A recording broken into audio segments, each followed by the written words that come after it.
I'm proud. Obviously, Jimmy's here because of the Elizabeth. There was a band. I can't remember what it was called. Yeah. But you did that remastering in Metropolis. Yeah. I got the disc this week as well. Unbelievable disc. Yeah. With all the sounds on it. What? Yeah. The gold disc on the wall type. Yeah, I mean, because the thing is that with these sort of things, they're massive projects that take like 5 years of your life, but they only appear for sort of 2 weeks on the promotional side. But it's the amount of work that you do before it all, even people even know that you do it. I think nowadays, the things that with social media and stuff, it's a real difficult thing to either promote stuff or keep quiet about stuff. So with Jimmy, I just keep really quiet about it. Well, you're confident that when it comes out, there will be an audience for it. So. Yeah, but I think you have to do it your own way. I think that Jimmy just let me do my own interpretation. Well, yeah. Well, I've got to tell you that as far as let's say the vinyl side of everything with the Led Zeppelin releases that came out, there's a lot of it, you know, because there was quite a staggered set of releases, of like 9 albums in all with companion discs, so there's like, you know, it's like 18, 20 albums in all. And the vinyl, it's the audiophile people where you start getting the thing where they say, well, this vinyl sounds better than any of the vinyl that we've had from before, and they're a bit holy grail, these Zeppelin vinyls in the past, and he's really surpassed it. So you're talking to message boards now, who are actually dictating the way you're doing records, and you really don't want to disappoint the fans, but you don't want to just do like a conservative, safe job. You want to just get in there and get your hands dirty, and then be allowed to sort of reinterpret as much as you can. Could you ever improve on the original? How do you mean the original? When it was, exactly. You recorded it at one point. Well, what do you mean? It depends what I'm you working, mean. I'm working with the original. I'm doing the same job now as what they did in '69. Can you hear more than has ever been heard before? Yes, absolutely.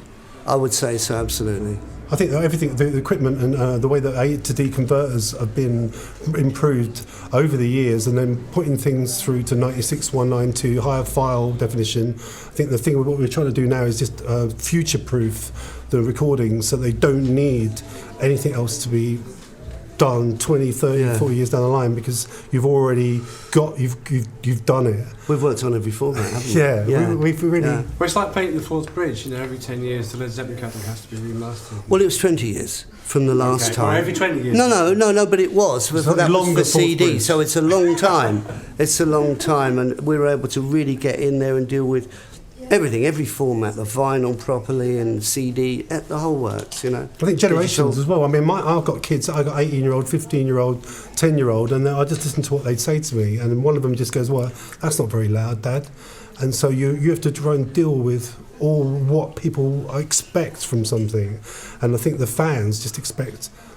They want to actually hear the original master tapes, but of course they just can't be played. They're so old, and they're very delicate things. So all you can do is transfer them to higher definition, and then just treat them with all the respect as you possibly can, and then end up with something that you can be proud of. Because in the first time mastering, they had to roll off all the bass and all the kick drums just to get it onto vinyl.